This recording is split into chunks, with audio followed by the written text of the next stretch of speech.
Hello and welcome to Talking Tudors, a fortnightly podcast about the ever-fascinating Tudor dynasty. My name is Natalie Grueninger and I'll be your host and guide on this journey through 16th century England. Are you ready to step through the veil of time into the dazzling and dangerous world of the Tudor court? Without further ado, it's time to talk Tudors.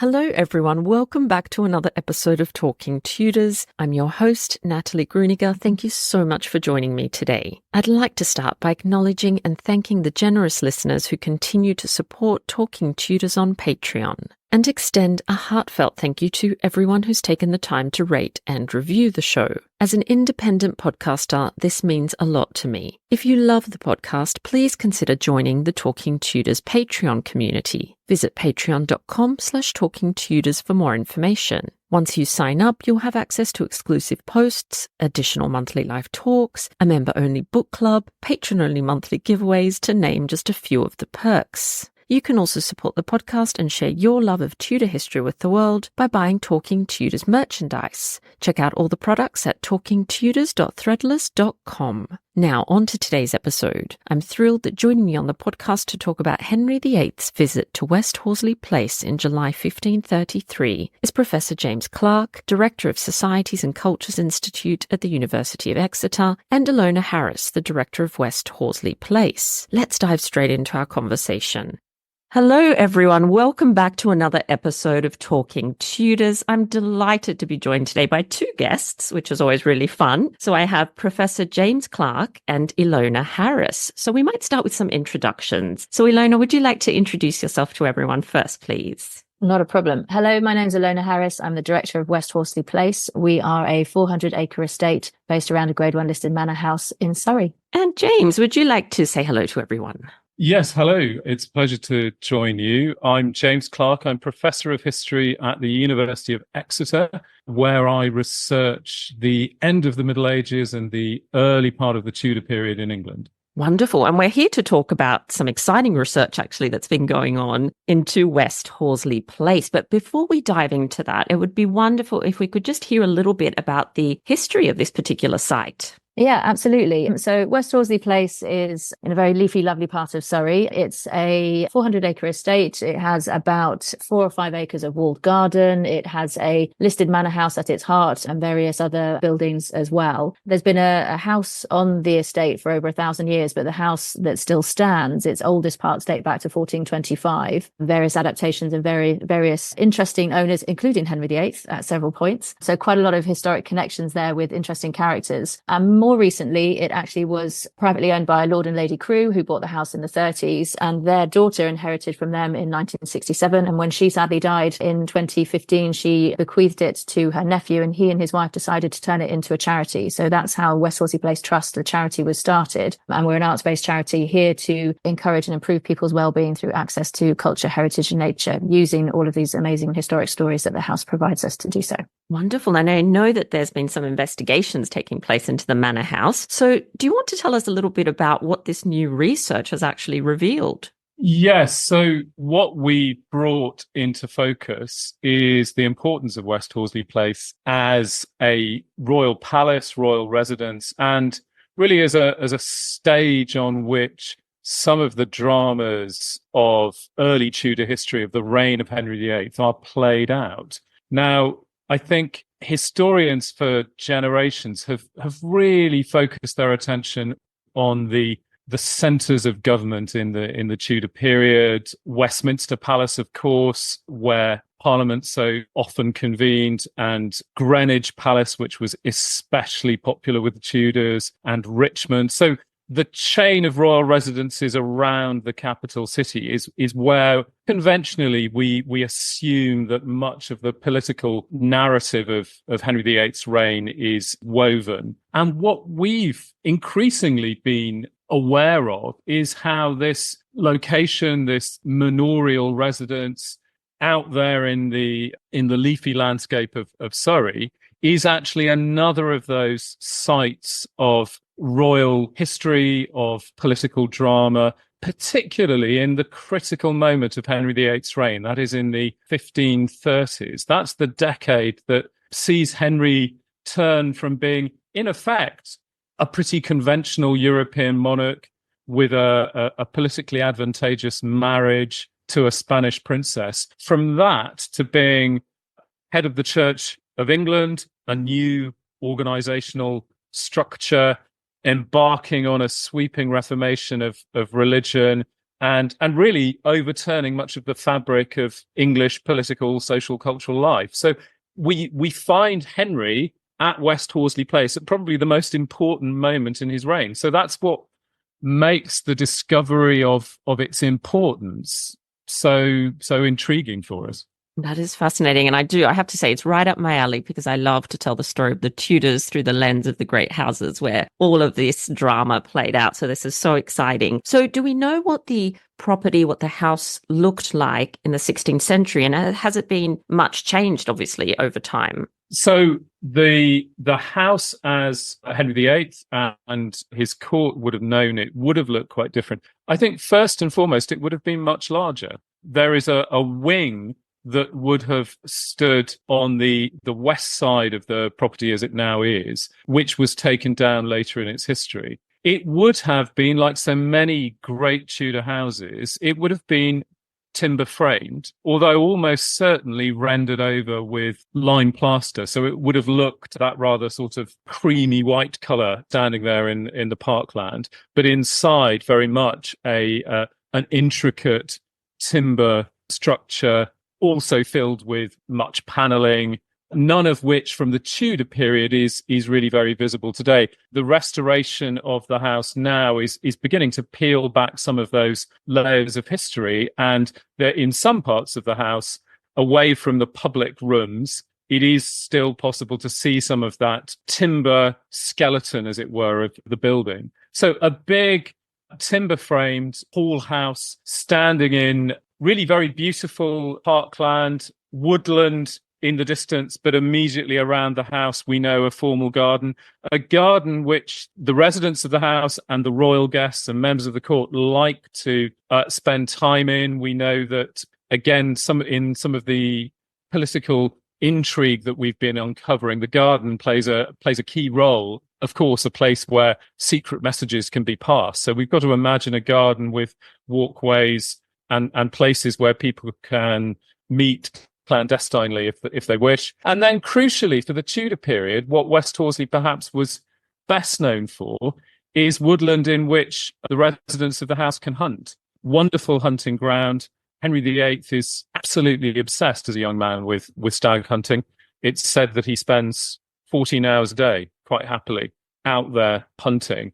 And West Horsley is this wonderful house at the centre of what is really a woodland in which you can go chasing the stag. I'm sure Ilona can pick up on its later history. Yeah, so James, it's an amazing, vivid picture of that Tudor times, which is absolutely right, but also very accurate to say that the house has had a huge amount of adaptation and change with some of its other owners, most notably the Raleigh family. So Carew Raleigh was the son of Sir Walter Raleigh, so moving into the 1600s at this point, and he bought West Horsley and is responsible for it now being a brick building. So when you come to West Horsley, you won't see, if you like, this Tudor frame that James is describing, but rather actually this brick facade, because at the time it was considered quite old-fashioned to live in a house that way, and Carew Raleigh was clearly a man of the times, and he wanted his house to represent that. So, and internal adaptations during that time as well. So we are very much a country house that has an awful lot, I think, to say about how different periods of time and how different owners have felt about the house and wanted to have it represent their status and their view of modernity, I guess. So you have uncovered that Henry VIII, of course, visited, as you were saying, James, in July 1533. So do you want to tell us a little bit about this visit and what went on? Yes, of course. So July 1533 is an extraordinary moment for Henry VIII. I think it could be said that this is the moment of Henry VIII's greatest triumph, because so much that he'd been working towards over previous years seems to be coming together, coming to fruition in the summer of 1533. So as many, I'm sure, who are familiar with Henry's story will know, Henry had been, since the end of the 1520s, over the previous 5 years or so before 1533, he had made up his mind to find a way out of his marriage to Catherine of Aragon. His first marriage, the marriage made to his brother's widow, in fact, in order to generate a living male heir to continue the Tudor dynasty. Catherine had had a very unfortunate, very painful experience of pregnancy and childbirth. She had given birth to a daughter, but other pregnancies had not resulted in long-living children. And Henry was determined to progress and to fulfill what, by the end of the 1520s, was a burgeoning relationship with another woman, Anne Boleyn, famously. This process of detaching himself from one marriage in order to put himself in a position to make another one had taken years and was a political, diplomatic minefield. And Henry in 1533 is just emerging from that. Secretly, at the beginning of the year, he had married Anne Boleyn, finally.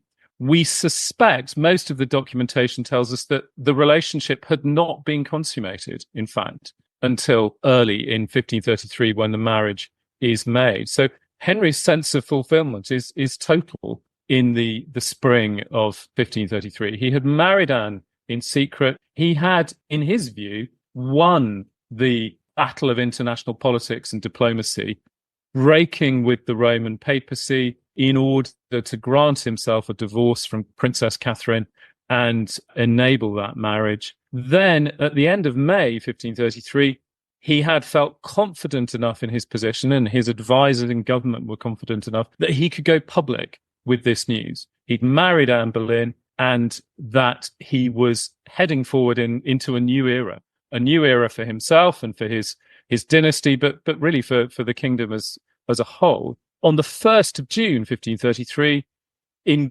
great celebration, the new Queen Anne Boleyn had been crowned at Westminster. So she had moved in scarcely 6 months from being the secret wife that nobody knew about except the king's intimates to being the newly crowned queen and a public figure. What Henry then does in the weeks after Anne's coronation is embark on a bit of a sort of process of consolidation, of moving around locations quite close to the capital, quite close to Westminster and the centre of government, where he wants to, as it were, test the water with those who are his most trusted allies to ensure that this sudden turn of events, moving from divorce, the diplomatic challenges that entailed, to making a new queen public, to ensure that all of those that he expects to be his supporters, courtiers, members of the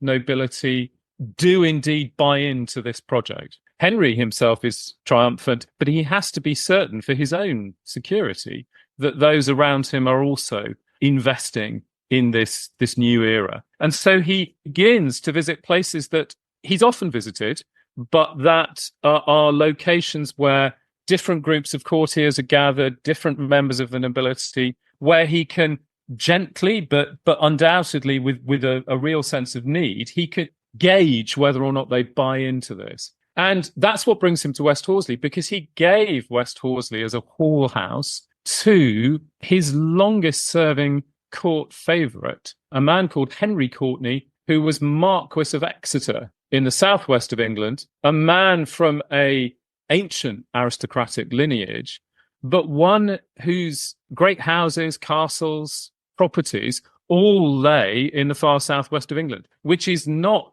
very handy if you are trying to hold on your position as court favourite to Henry VIII. So Henry Courtenay needs as it were, a townhouse. He needs somewhere close to the centre of government. Henry VIII gives him West Horsley Place, which was one of a number of royal residences at the beginning of Henry's reign.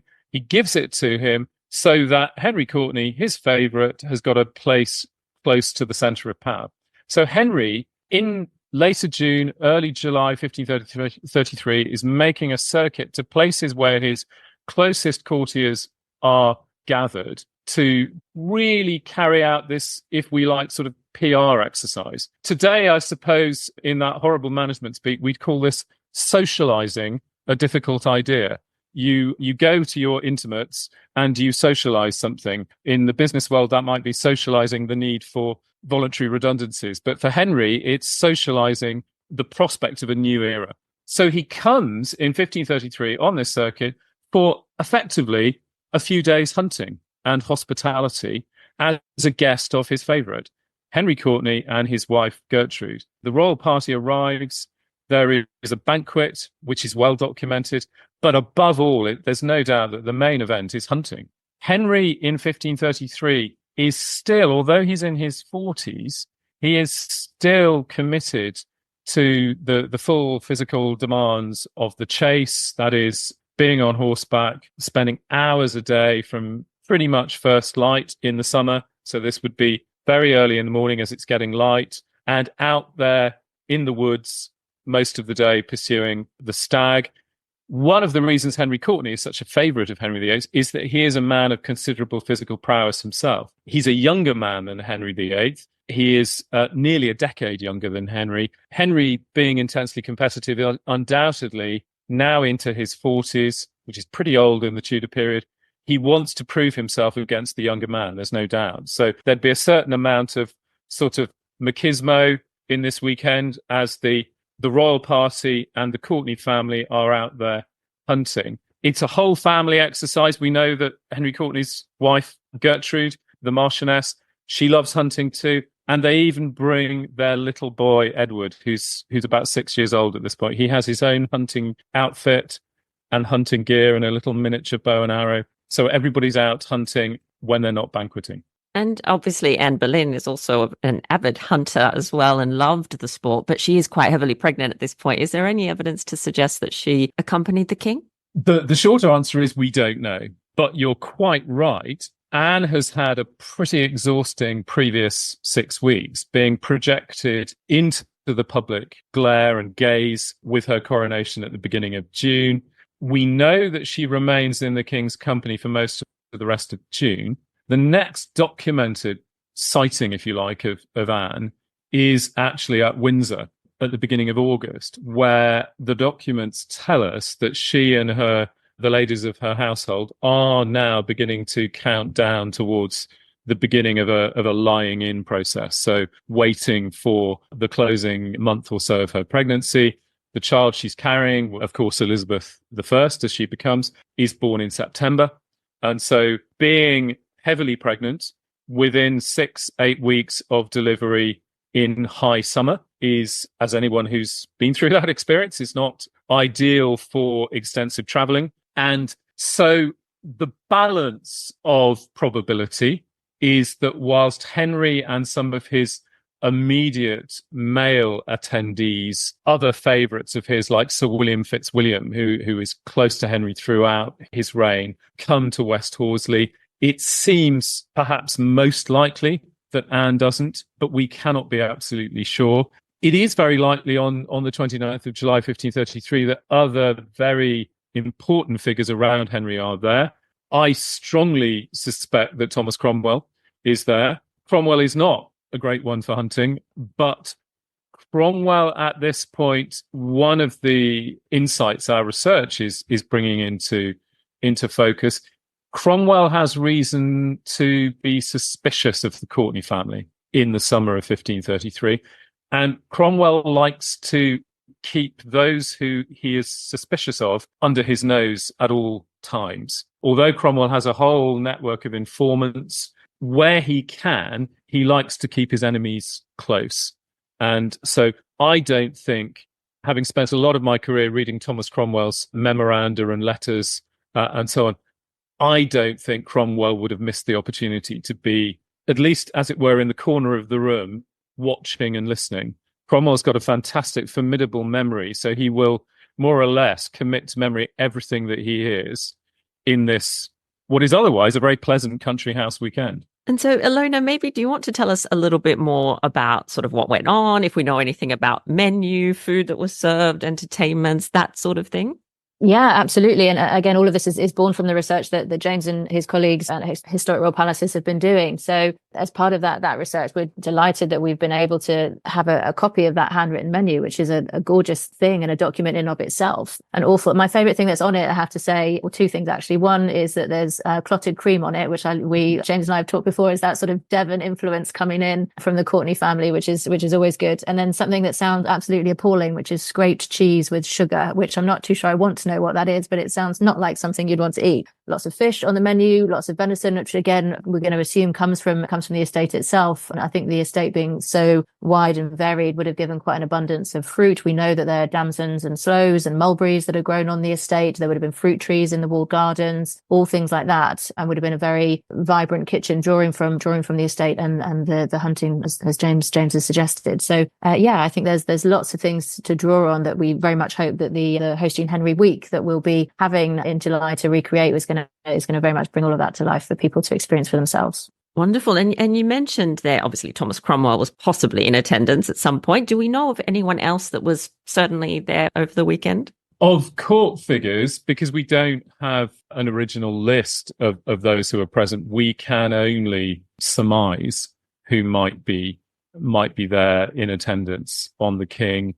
It seems likely that some of the most significant aristocratic figures in court are there. Possible that Thomas Howard, Duke of Norfolk, who again is such a dominant figure during the 1530s, that he's amongst them. Other courtiers who are close with family ties to the Courtenays are likely to be there. A man actually who had been in service to Anne Boleyn herself, Sir Edward Bainton, who is an important figure through the 1520s and 30s. Almost certainly he's there. One of the young men who is in 1533 living in the Courtenay household at West Horsley is a young aristocratic man called William St. Low. Now, William St. Low, shortly after the visit of Henry in 1533 to West Horsley, is in fact engaged to be married to Sir Edward Bainton's daughter, Jane. Now, it seems likely that Bainton had come to Horsley to, as it were, approve the match, to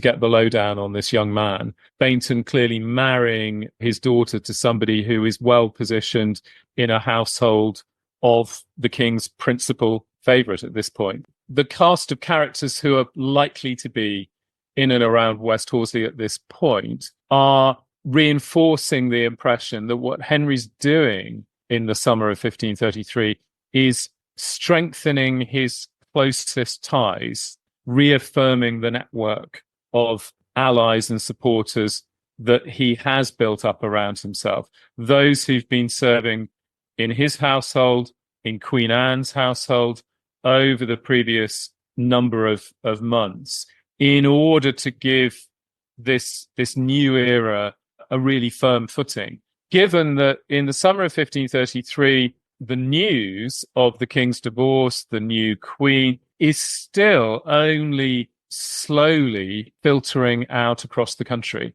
And we know that later in the summer and autumn of 1533, in different parts of provincial England, ordinary people stand up and criticize what has happened. This is quite a politically sensitive time. And so this is not a moment for the king to come with the full spectacle of the court. This is not a formal royal progress. If Henry was on progress, as he is frequently through his reign, he would be traveling with a minimum of 300 to 400 followers, the full complement of courtiers and many, many others besides, many other hangers-on, and hundreds of horses and all of the equipment and carts and so on. Henry doesn't descend on West Horsley in that way. He maybe has 100, 120 or so in attendance. That still might seem like a lot in our day, but for Henry, that's quite a modest rather low-key visit. This is not that full sort of regal public event that a progress is. Touchingly, actually, what the documents do tell us about the staff who are there when the king arrives. And so we get a really vivid picture of the range of people and occupations that are required to host a king. We have recorded the names of the kitchen boys. We know that there's more than one principal cook working in the kitchen at West Horsley, which is one part of the building, actually. It has to be said that we can still see essentially the shape of the Tudor kitchen at the house today. We know that several semi-professional archers are in attendance to raise the quality of the hunting. There is a Welshman in the list who clearly is renowned. I strongly suspect that he'd probably seen military service and is now in older age playing out his career as a huntsman, but was a very skilled archer. We know that there are lots of musicians. Henry VIII is very well known. It is perhaps our most musical of all monarchs, in that Henry was an accomplished instrumentalist himself. He composes music. And Henry Courtenay and his wife Gertrude share Henry's love of music. There are musicians in attendance in the Great Hall at West Horsley on the 29th of July, and a remarkable number of musical instruments in the hall. Henry Courtenay really has the cutting edge of musical entertainment. So there are keyboard instruments in the hall to give music accompaniment to the banquet and to provide a performance. Also, the inventory of the house tells us that there are viols in the hall to entertain the assembled company. Now, viols, the forerunner of our violin, they are relatively new in England in the 1530s. Only the very finest households would have them. And it's not just the capacity to have the instrument that is distinctive, but to be able to hire in the musician's skill to play them effectively is also a marker of how the Courtenays are seriously investing in music. So we've got a household full of different people working to make this a memorable royal occasion. What an extraordinary wealth of detail. That is fabulous. And I know that you're, of course, hosting some special events to mark, the new research and this exciting visit by the king. So do you want to tell us a little bit about what will be happening at West Horsley Place? Yeah, absolutely. And I think that's one of the really key features of the project and why we were delighted to be involved. It's very much about taking something it's such an interesting field for everyone, but to take what could be quite effectively academic research, but to turn it into something that people can get physically involved in, and actually something that really does bring it to life. So we're having a whole Hosting Henry week. So there's all sorts of things going on that week. Pinnacle of that are two things: is the festival itself, which is on the 27th and 28th weekend. That's effectively the main recreation of the jousting, the falconry, that sort of real celebratory moment. A feature of that will be in the Stone Hall of West Horsley Place, which is still very much a central part of the house, where this banquet would have happened. There'll be a recreation of that banquet, which will be dressed to represent those times, and the panelling and things like that, and the tapestries that James has mentioned. We'll be having different living history groups that will be creating samples from the actual menu that the banquet would have had, so people can sample and see what that's like. There'll be musicians, there'll be dancing that you can get involved with, and there'll be, as I say, large jousting and falconry displays to really try and give that flavour and that feeling of what would have been experienced with Henry VIII. And you'll actually get to meet some of those characters as well. So one of the key things for us is being able to draw from that research and that, as you say, such detail that we have about the people that were there and the people that were working in the house as well, and to be able to meet some of those characters, as well as meeting Henry and Gertrude Courtenay and Henry VIII themselves, is actually bringing flavour of the other people and other characters that would have been around them at the time. So that's that main weekend. And then we've got Meet Henry VIII, which is 4 days, where very much with a focus on families as well. So to come and get involved in Tudors, spend the day at Tudor court, if you like,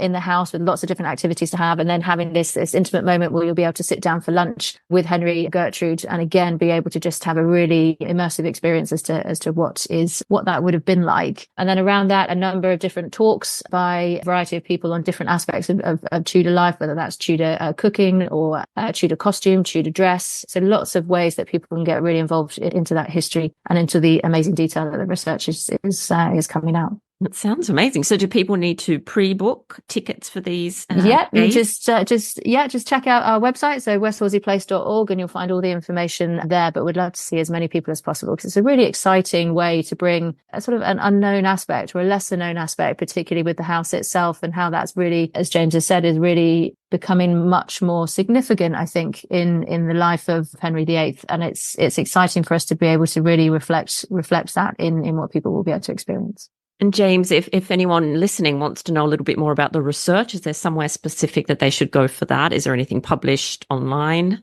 Yeah, so I would recommend checking out the Henry on Tour web pages that can be accessed from the Historic Royal Palaces website. So Historic Royal Palaces are the organisation that look after a number of the royal palaces across the country, but particularly relevant to those interested in the Tudors, Hampton Court. And the research is being driven forward by a project that royal palaces are leading called Henry VIII on Tour, trying to understand, as I was saying, beyond those most familiar sites and locations, just how much of this Tudor royal history really washes over other parts of the country. And that's what's enabled us to bring West Horsley a bit out of the shadows and to tell its story. I would say also that the research, for those who can make it to West Horsley in end of July and early August, is being presented through a dramatized narrative that actors working at the house in the immersive experience will be presenting. So what we've done is we've taken the original surviving letters that are written by some of the characters during this time, including by Gertrude Courtenay herself. Several of her own personal letters survived, and we've used her words to try and tell something of this story. So, as always in history, rather than listening to the words of academic historians, what we hope that those who can come along will be able to experience is the direct lived experience of these people, especially as spoken through the lady of the house, Gertrude. Well, it does sound truly wonderful. And I will add links to those websites that you've mentioned to our show notes to make it easy for everyone to find. And I just would like to thank you both for joining me on the podcast and for talking Tudors with me. Thank you very much. Thank you. It's been great.